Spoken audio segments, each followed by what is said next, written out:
football team we played down there in New York City, Yankee Stadium. It was a great experience for our players to be able to be in that venue and to play a blue blood program like Notre Dame with the history of these two institutions, West Point and Notre Dame, playing against each other, going decades back, with the great teams, the great players, the great coaches of old, and I mean, really awesome to just kind of rekindle that rivalry, as they call it. As I said Saturday nights, not much of a rivalry unless you win sometimes, and unfortunately we didn't do a great job of holding up our end of the competition.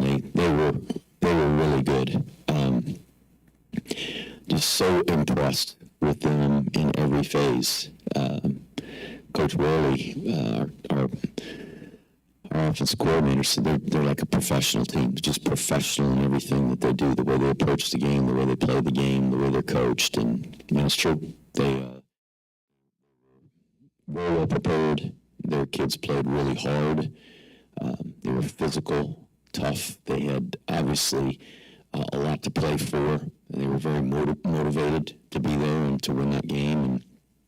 And just physically, they outmatched us. And I wish that weren't the case, and I wish we could have done some things in every phase to try to equalize that a little bit better, but we didn't, and unfortunately we lost the game. But it's proud of our guys and their effort all the way through. There wasn't one long face on the sideline. Our guys continued to battle and continued to compete through the entire game, and that's that's not much for the end result, but I'm very happy with the fight in our team and the culture that this team has, and that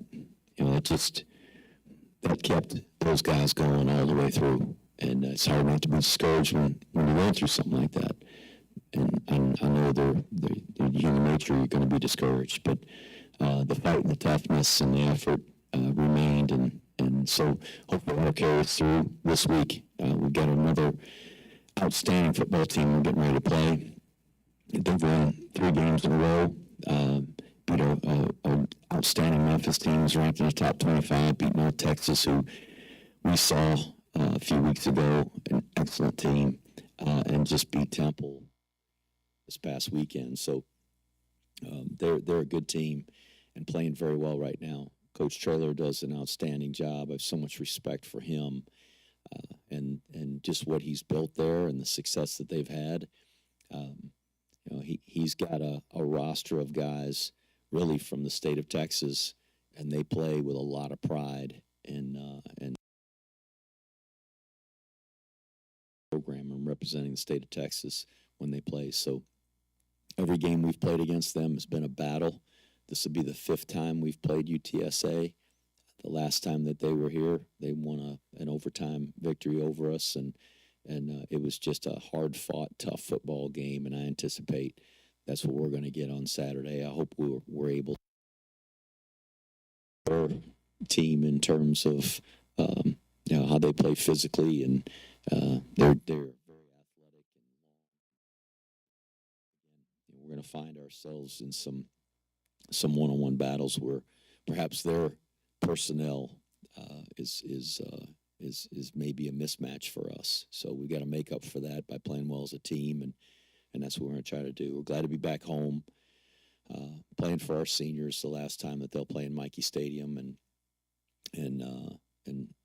that's this an opportunity to honor them and honor their careers, and most of all, we want to honor them with the way we play and how hard and how tough we play the game. So looking forward to being back home and having a chance to play one more conference game.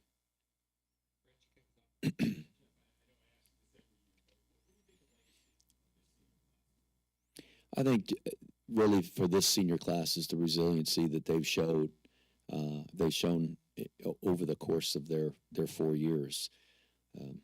In 2021, they were a freshman class who watched us beat Missouri in a bowl game, which was a huge win for our program. back-to-back 6-6 seasons, which frankly were frustrating at times. But the leadership that they've shown this year, the way this senior class has led our program, is as good as any senior class I've ever been a part of. And so that leaves a legacy for the guys coming behind them, the juniors,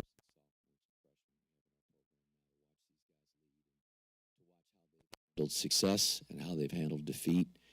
Um, our younger players are learning lessons not only about leadership in football, but also leadership in their careers beyond and in their lives beyond. So that's an important legacy, not just the success on the field, which we've had a lot this year, and to be here at this point in the season and still have a chance to play for a conference championship, a CIC championship, and a bowl championship is pretty fantastic for this group of seniors. So I'm very proud of them and love these guys very much. And hopefully we can play really, really well together one more time here at Michie Stadium.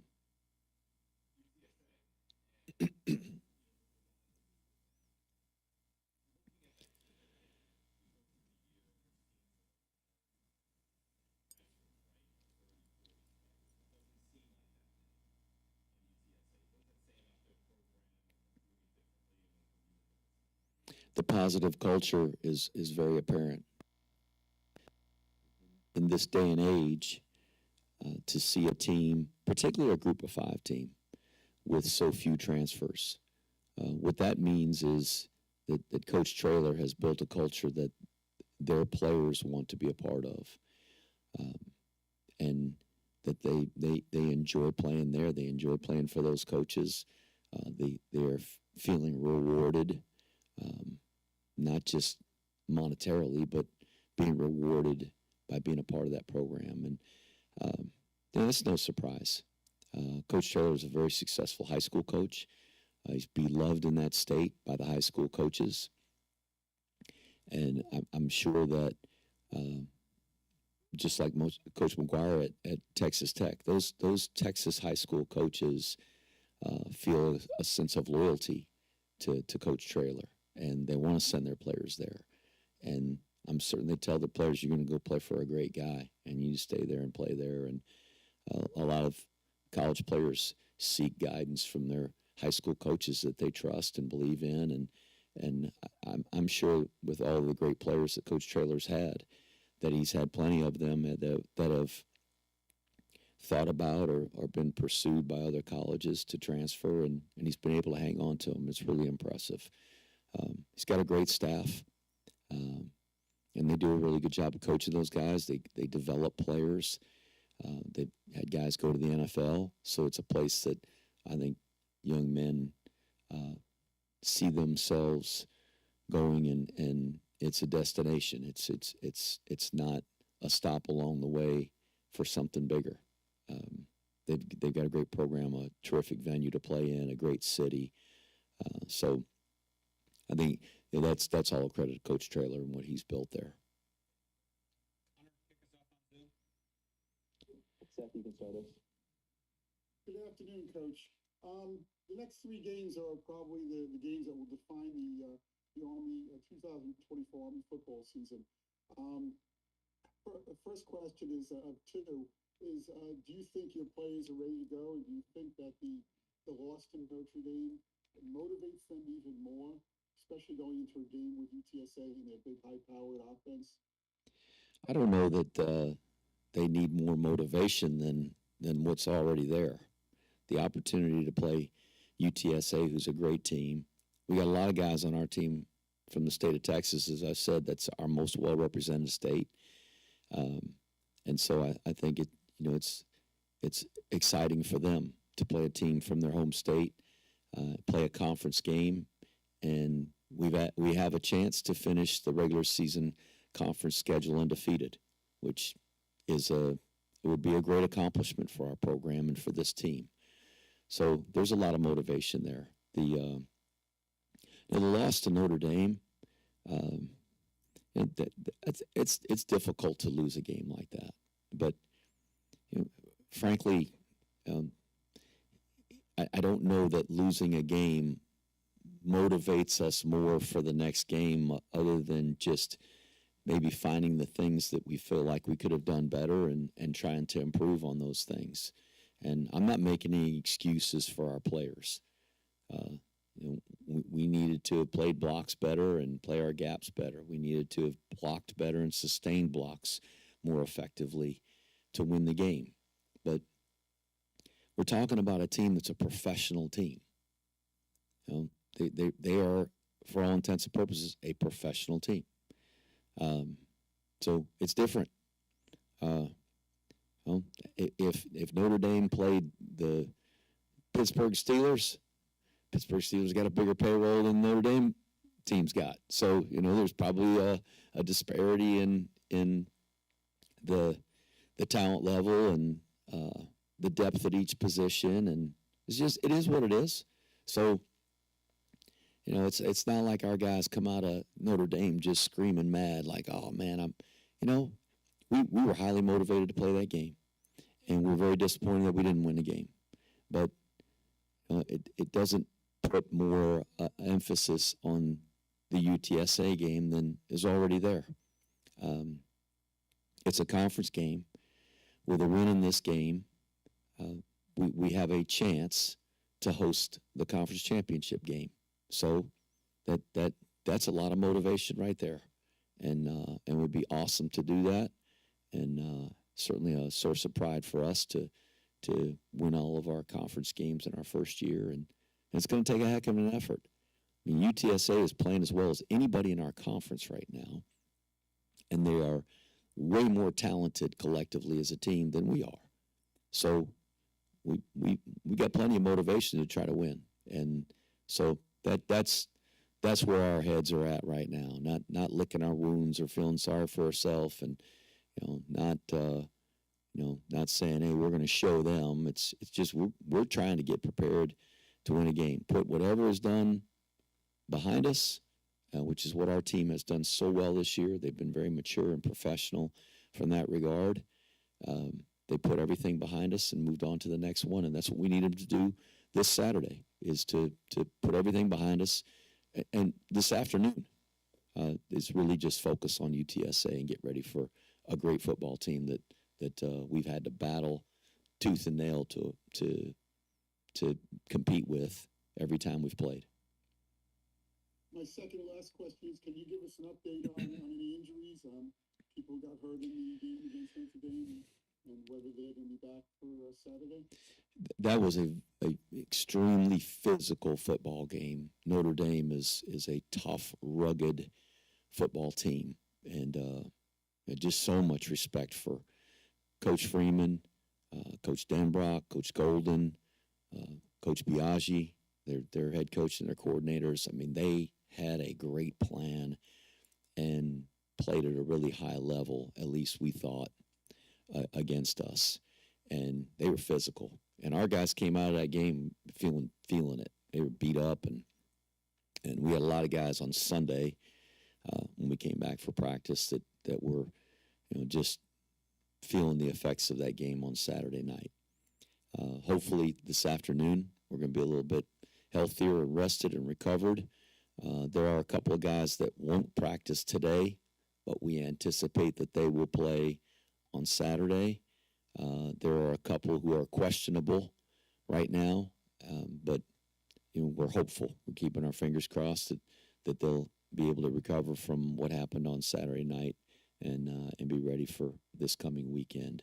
We didn't lose anybody to any serious injuries where they're going to be out for an extended period of time or for the season or anything like that, which we were very fortunate there. And always happy when we can come out of a game and say that. So just mostly beat up and bruised, and that I guess stands to reason we played one of the best football teams in the country. So they took it to us pretty good. Thank you, Coach. Good luck. Thanks, Seth. We'll go to Joe. Afternoon, Coach Monken, Joe Icona, GoBlackKnights.com. First question is kind of a little bit of a piggyback off of the injury situation. specifically, we could see visibly at the safety position, Max left the game and then came back with what looked like a knee. And Casey Larkin was kind of coming in and out of the game with some arm issues, is what it looked like. With UTSA's passing game, they've thrown for almost 3,000 yards. Their quarterback Owen McCown has. Obviously, an extremely prolific passing game. Even if your team were at 100%, it'd be a big challenge. Are you concerned at all around the health of the defensive backfield and being able to keep up with the UTSA receivers? Yes, I'm concerned. Okay. And follow up to that is, you've spoken multiple times about the leadership and professionalism and maturity of the senior class and the team. After a tough loss like Saturday, we saw Navy take the game the following week against the Rice team that they were probably better than and got beat relatively handily by Rice. How was the attitude and demeanor of your team yesterday in meetings and practice, coming off the Notre Dame game and mentally and emotionally, how are they handling everything? I was encouraged by our team in the locker room on Saturday night. Certainly we were disappointed that we lost the game, but our guys aren't going to let a loss to the number 5 team in the country derail us from our attitude and effort toward beating UTSA. It's not we weren't handing out hankies in the locker room and guys crying because they didn't beat Notre Dame. We wanted to win the game and fully expected to win the game. We didn't play well enough to beat them. We were going to have to play really, really well to have a chance, and we didn't. So we can let it derail us and cause us to have a crappy attitude today in practice and tomorrow, and go into Saturday thinking, oh well, if we could have beaten them. Our guys don't think that way, and I don't think most competitors don't. There are some big games that often linger in your conscious, and they hurt for a while. But our guys wanted to win the game. We didn't. We recognize things we can do better. We have to do those things on Saturday if we're going to beat UTSA. But I think our guys will be highly motivated to play, and hopefully they're motivated because it's an opportunity to win a conference game and finish undefeated in the league. And pardon me. And also to have our seniors play their last game in Mikey Stadium and have a great experience and win the football game and have that memory. So there's plenty to play for, and I'm encouraged by our guys. I don't know that can't compare what happens with one team and another. There were a lot of circumstances with that game. You're talking about Navy losing to Notre Dame and then going to Rice. I think they had an 8-hour delay or something like that with I don't know how long it took from kickoff to the finish of the game, but that's a little bit different to playing a game like that too. So, there's circumstances that likely affected that outcome as well. Thanks, Coach. Thank you. We'll go to John Ferrand. Good afternoon, Coach. Looking at this week's game, could you talk about 2 or 3 of the opposing players that are giving you concerns? Well, if I single out 2 or 3 of them, then the other 19 or 20 are going to be mad that I didn't mention them and think that, I didn't notice them on film. Here's what I noticed. I noticed a really athletic team. Long, fast, physical football team. And that's in every phase. And you watch them play the last 3 weeks, they're playing like they ought to be in the conference championship. And they are talented enough and well coached enough. And I know Coach Traylor. I listened to his press conference and some of the frustrations he's had with maybe not being from a record standpoint where they'd like to be, because they've got an outstanding football team and they're playing like it right now. So for us, all of them, we were just talking about the quarterback and throwing for all those yards. He's not throwing any passes to himself. So they got a great receiving core. They're big on the offensive line. They do a really good job of run blocking. They've got dynamic runners. They're fast and explosive. Defensively, I mean, they are active and athletic, and I mean, I couldn't tell you one matchup, not one where I think, oh yeah, we got the upper hand on these guys in that matchup. It's not one. So it's just going to take a tremendous effort on our part, and I have so much respect for Coach Traylor, and for this team that we're getting ready to play. We played last year. We played about as well as we could play against them last year. I mean, very few mistakes, and we were able to win the game. We made a bunch of fourth downs. We didn't turn the ball over. We just played really, really well. And I mean, it was a slugfest for us to the end. We never felt like, hey, we got it in the bag. We were fighting to the very end. So it's going to be that kind of game, and we're going to have to play really well. Thank you, Coach. Thank you. We'll go to Ken McMillan. Hi, Jeff. Just to go back on the injury thing, the loss of Kyle Lewis, how did it affect the Notre Dame game, and what's his prognosis? We miss Kyle being out there on the field. We miss him being dressed out in the locker. He was there in the locker room. He's doing a great job leading our teams there on the sideline, encouraging our guys, pushing our guys. And we'd like to have every player on our roster healthy and ready to go for every game. And certainly him. He's a starter. He's a multi-year starter. And we would have liked to have had him in the game. But I think he makes a difference for us when he's in there. I don't know that having Kyle Lewis in the game was going to win us the football game. He only plays one position, and there were plenty of guys at other positions pushing us around pretty good. And that's no knock on our players. I call it like it is, and they know it, and they'd acknowledge that. And so, I'd like to have him in the lineup on Saturday. He's not going to be, but other guys will step up, and I'm sure they'll fight and play as hard as they can. Jeff, you indicated the other day you were very unhappy with the punt block. Can you give us just sort of a quick review of what broke down there, and are there any thoughts about changing punter because Cooper was playing last year? No, it wasn't the punter's fault. He kind of bobbled it a little bit, but that wasn't his fault.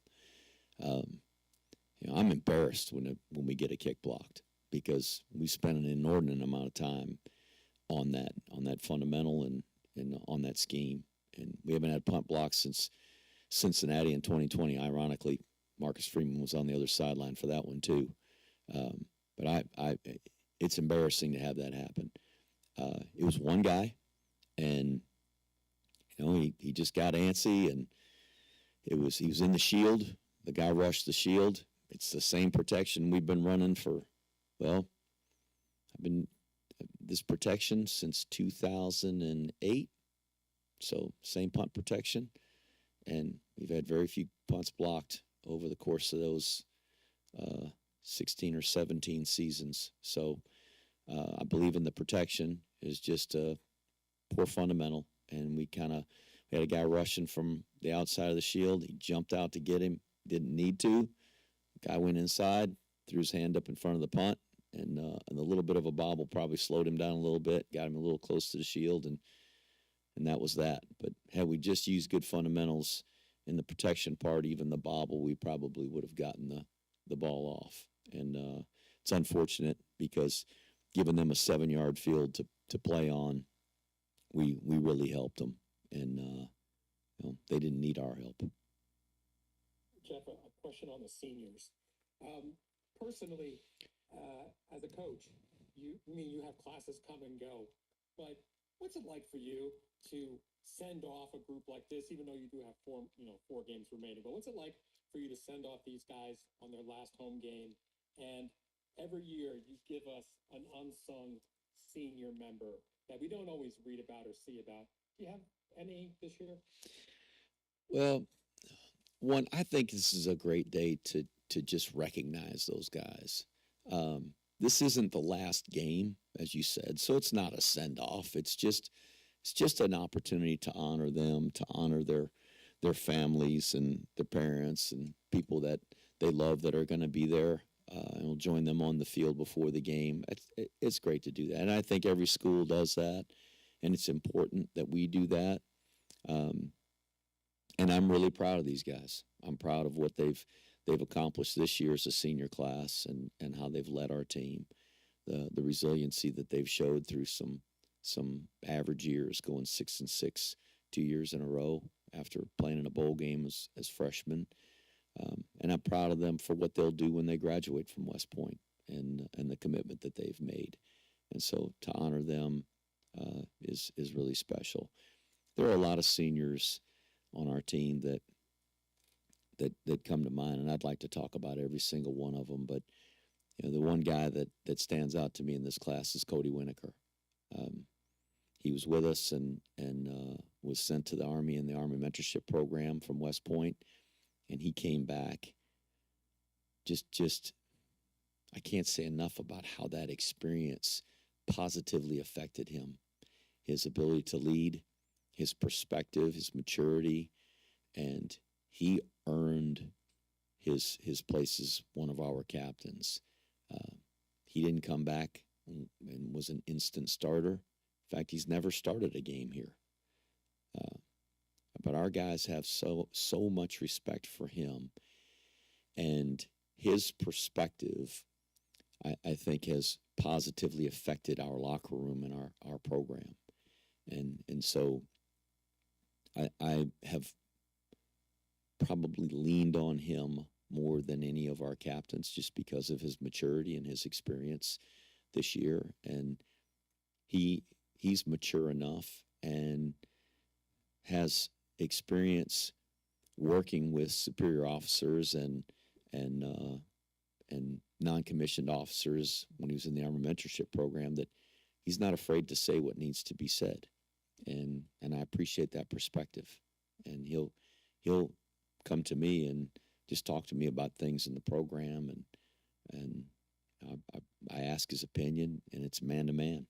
And so he's had as much of an effect, I think, on our success quietly this year than anybody in our program. And that's not to take away from our other captains or our other seniors. This is a really special group. They are a group of guys just with a lot of class, a lot of professionalism, very determined, very humble, and it's been a lot of fun to coach these guys this year, from last January in the off season all the way to now. It's been really, it's been a great group to coach. So I'm glad we got 4 more games together. We're just 2/3 of the way over our season. We got almost 1/3 of the season left. So I'm pretty excited about that. We got a lot of football left to play. Thanks, everybody. Thank you. Recording stopped.